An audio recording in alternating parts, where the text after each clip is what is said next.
Hi there everybody, it's UK independent Stampin' Up demonstrator Halsey here from slimandstylish.stampinup.net. Thank you very much for joining me today. Today I'm going to be showing you what Christmas cards I am sending to my friends and family this year. This is a common question I have. What are the cards that you're actually sending out? Well, obviously I have to mass create them, and so I choose a simple type of format. These are the ones I'm doing, and I'm using the Joy of Noel photopolymer stamp sets. This is only using 2 stamps, so it's using the Noel, and it's also going to be using that gorgeous detail piece at the bottom. So it's going to be quite simple for me to mass create. So I'm going to add these onto blocks, and I'm going to be using my Memento ink with the detailed piece, and I'm going to be using coloured ink with the Noel. Now you can choose whichever colour you like. I chose Lost Lagoon because I love it, but you feel free to choose whichever colours you want for this card. So you're just going to be stamping this detailed floral piece at the top, and then you're going to flip it over and stamp it at the bottom. And it doesn't matter if it touches in the middle or if it doesn't, or if it looks right or not, because in the middle you're going to cover it up. So you just want to make sure that sort of the top 1.5 inches and the bottom 1.5 inches looks good. The rest of it's going to be covered. Either way, I'm colouring all of it because that's how my head works. It doesn't like doing half a job. And I'm using Sweet Sorbet for this one. So normally I use Real Red for my Christmas cards, but I haven't used Sweet Sorbet much, and I fell in love with it for a Christmas colour. It just pops a little bit more. So I'm using Sweet Sorbet for my berries. I've used the dark and just added a little dot in the middle, and then I'm using the light just to blend it. Coming in with my leaves, I'm using Lost Lagoon light and dark. I'm putting the dark up the middle, and then I'm going to be blending in with the light. Again, this is one of my favourite colours at the moment. I struggle a bit with some of the greens in regards to leaves.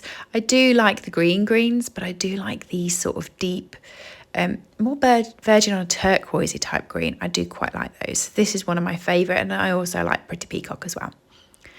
And for the other leaves, for the holly type leaves, I am going to be using Old Olive light and dark, an old favourite coming back in there. So there we are. The reason why I struggle with greens is because green is my favourite colour.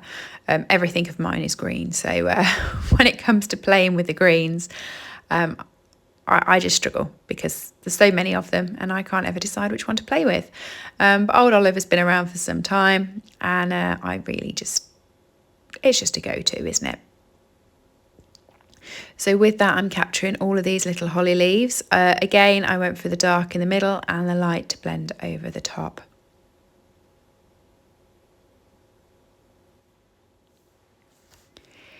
It's quite simple to do this, but also if you are bulk making, it's going to make sense to stamp these on a whole array of backgrounds and then colour them all in one go. You could have 4 or 5 on your desk and just work from one to the other. That would make sense. So for the sentiment, I have a piece of basic white, which is 5 centimetres by 5 centimetres, which is just the perfect size for this Noel. And then I've got a piece of Lost Lagoon cardstock, because as I said, I've done it Lost Lagoon, 5.5 centimetres by 5.5 centimetres, so it just creates a frame. And then in with the ink and with the Noel, and I'm just going to be stamping that down. Now, like I said, you could do this with any colours, and what you could also do is, if you've got a load of scraps, is you could do them all in different colours. That would look lovely too. This Noel, I think, is beautiful. It's got a pattern within the actual words, so it looks more mottled, and it's just really nice detail when you get up close to it. So I'm going to put that in the middle. That's why I said the middle doesn't matter if you messed up with your linking of the 2 images. And I've worked out where that's going, so I've applied some Stampin' Seal underneath, so it'll be hidden. And then I'm just going to do a Z with my ribbon. So you put it across, fold it, send it down, fold it again, and cross it over. Stick it all down and cut it. And then that messy bit in the middle that does look a little bit messy because that's where your glue is going to be covered by your sentiment just like that. So you want to add some dimensionals on. I've added a few because these are going to be going through the post, and I know sometimes if you just put them on the edge, it goes through the post, it flattens it down. So I've put them in the middle as well. Stuck the sentiment on top like that, and that is pretty much the basic of the card done. Now you can see I've done it as a normal fold card, just like you'd get in the shops. So this is an A4 piece of cardstock cut in half and scored in half. So I'm just bending it, furnishing it, and then I'm going to add the top layer on. What you can also do, which I'm going to show you shortly, is you can do it as a 10th fold card, and I'll show you how to create that base as well so that you've got the two options, and I'll also show you the difference with how they stand. I like doing mine as a normal card, but you can always do 10th fold as well. So I'm sticking that down with some Stampin' Seal. There we go. And to finish it off, I'm going to be adding some metallic embellishments. So this is using our absolutely lovely enamel effects. This is in the Real Red, and I'm popping a few of these round. Now these are really, really sensitive. If you're using these, don't touch them.